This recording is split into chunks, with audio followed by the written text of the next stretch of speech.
я вместе с племянником Вени, которого нельзя снимать, будем изучать татарские слова вместе. Ху-ху! Сейчас мы узнаем, какие слова знает Веня на татарском языке. Как меня зовут?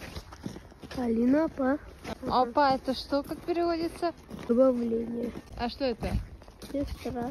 Правильно. Опа. Мы тянем гласные буквы. Опа. Это переводится сестра. Следующее слово. Как будет магазин на татарском? Кибет. Yes. Магазин кибет. Ударение на последнее слово. Кибет.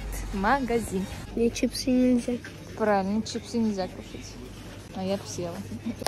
Пробуй. Темле. Вкусно на татарском будет темле. У нас татарское темле. Я малина. О!